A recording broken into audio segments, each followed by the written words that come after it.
نحمده ونصلي على رسوله الكريم اما بعد فاعوذ بالله من الشيطان الرجيم بسم الله الرحمن الرحيم قال الله تبارك وتعالى في القرآن المجيد والفرقان الحميد ومن آياته أن خلق لكم من أنفسكم أزواجا لتسكنوا إليها وجعل بينكم مودة ورحمة۔ محترم حضرات، اللہ جل شانہ کا بڑا فضل و کرم ہے اور اس کا انعام و احسان ہے کہ اس نے ہم کو یہ دین عطا فرمایا۔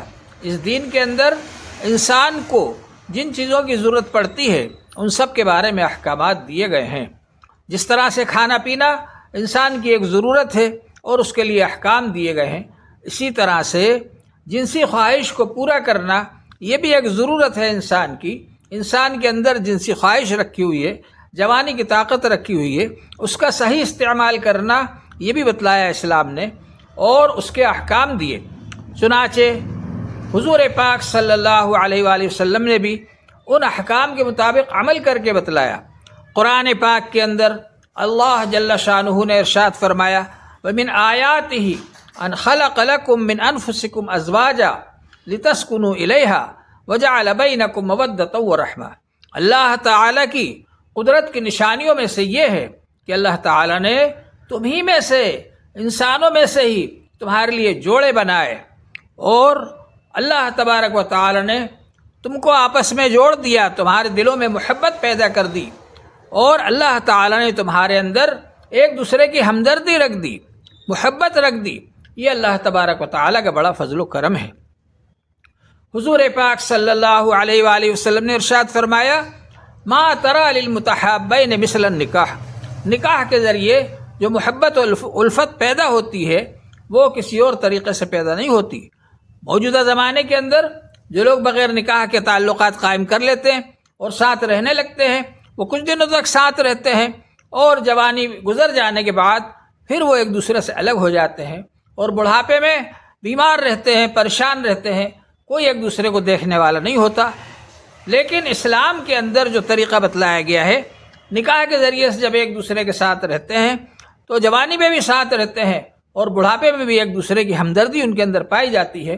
تو اللہ تعالیٰ نے فرمایا کہ ہم نے تمہارے اندر محبت بھی پیدا کی، وَجَعَلَ بَيْنَكُم مَّوَدَّةً وَرَحْمَةً، تمہارے اندر الفت بھی پیدا کی، محبت بھی پیدا کی، اور نکاح کا مقصد یہ بتلایا لِتَسْكُنُوا إِلَيْهَا، تاکہ تم سکون حاصل کرو۔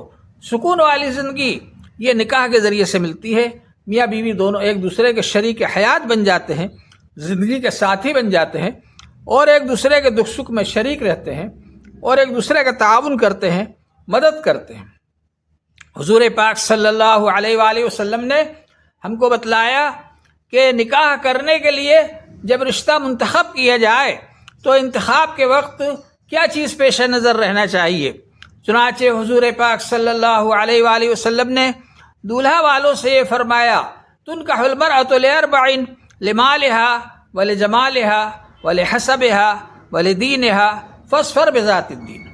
عورت سے 4 وجہوں سے نکاح کیا جاتا ہے۔ نمبر 1 مالداری کی وجہ سے، نمبر 2 حسن و جمال کی وجہ سے، نمبر 3 خاندانی عزت کی وجہ سے، نمبر 4 دینداری کی وجہ سے۔ اور پھر آپ نے فرمایا فاظفر بذات الدین، دیندار عورت سے نکاح کر کے کامیابی حاصل کرو۔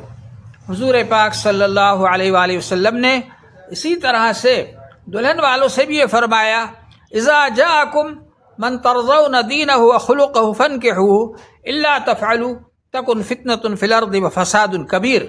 جب تمہارے پاس ایسے شخص کا پیغام آئے جو دیندار ہے اور اچھے اخلاق والا ہے تو اس کا نکاح کر دو، اگر نہیں کرو گے تو زمین میں بڑا فتنہ و فساد پھیلے گا۔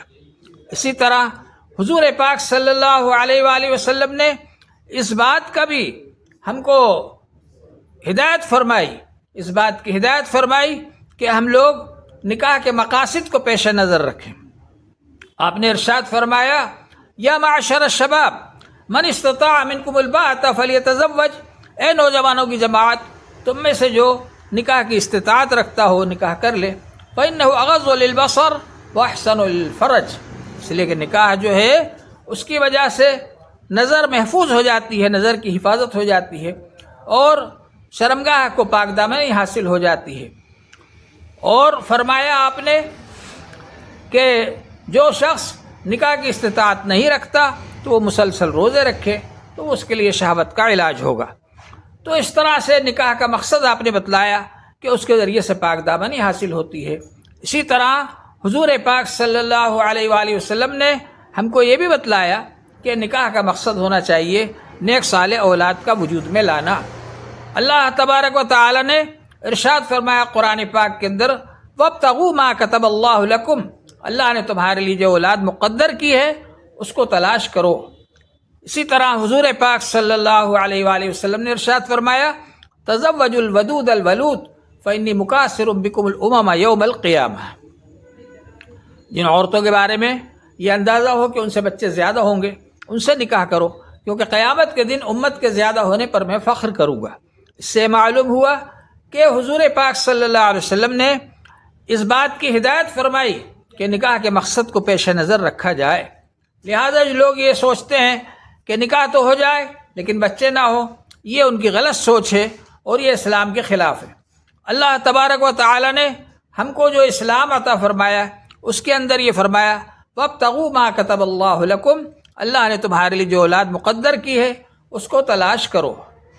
اور اللہ تبارک و تعالی نے یہ بھی فرمایا نحن نرزقکم وإیاہم، اولاد کو بھی رزق اللہ تعالیٰ ہی عطا فرمائیں گے اور تم کو بھی اللہ تعالیٰ ہی رزق عطا فرمائیں گے۔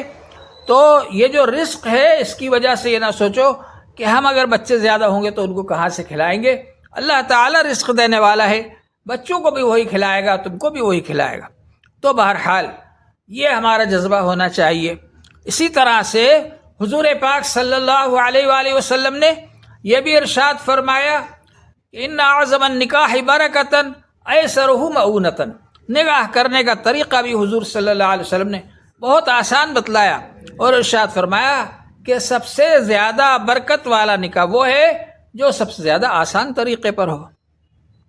حضور پاک صلی اللہ علیہ وآلہ وسلم نے خود اپنے نکاح بھی کیے اور اپنی بیٹیوں کے نکاح بھی کیے اور بہت آسان طریقے پر کیے، اور اسی طرح سے صحابہ کرام کرتے تھے۔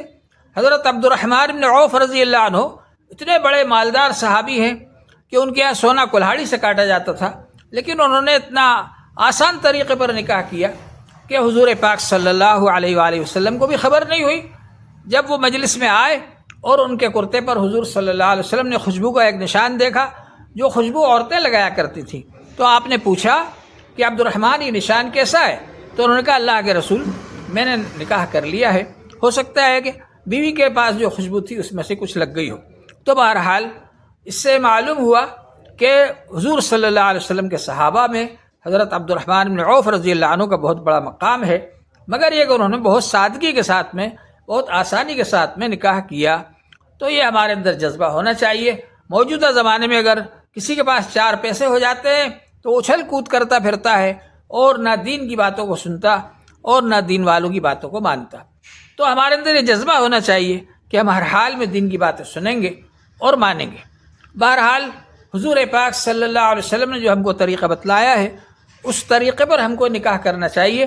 حضرت عبد الرحمن بن عوف رضی اللہ عنہ سے حضور پاک صلی اللہ علیہ وآلہ وسلم نے فرمایا اولم ولو بشاۃ، ولیمہ ضرور کرنا اگرچہ ایک بکری سے ہو، یعنی ایک بکری ذبح کر کے ولیمہ کرنا۔ اتنے بڑے مالدار صحابی سے بھی آپ نے ایک بکری ذبح کرنے کا فرمایا۔ تو معلوم یہ ہوا کہ ولیمہ بھی آسان طریقے پر ہونا چاہیے۔ حضور پاک صلی اللہ علیہ وآلہ وسلم کی تعلیمات کے مطابق ہم کو یہ معلوم ہوتا ہے کہ نکاح کے اندر ایجاب و قبول کرنا فرض ہے، گواہوں کا ہونا شرط ہے، اور مہر مقرر کرنا واجب ہے، اور ولیمہ کرنا سنت ہے، خطبہ پڑھنا سنت ہے اور ولیمہ کرنا سنت ہے۔ یہ نکاح کا مجموعہ ہے، یہ ان سب چیزوں کے مجموعے کا نام نکاح ہے۔ اللہ تبارک و تعالی ہم سب کو اسلامی طریقے پر، دین کے طریقے پر عمل کرنے کی توفیق عطا فرمائے، اور جو لوگ فضول خرچی کرتے ہیں اور بہت زیادہ اسراف کرتے ہیں اس سے ہم سب کی حفاظت فرمائے۔ وآخر دعوانا الحمد للہ رب العالمین۔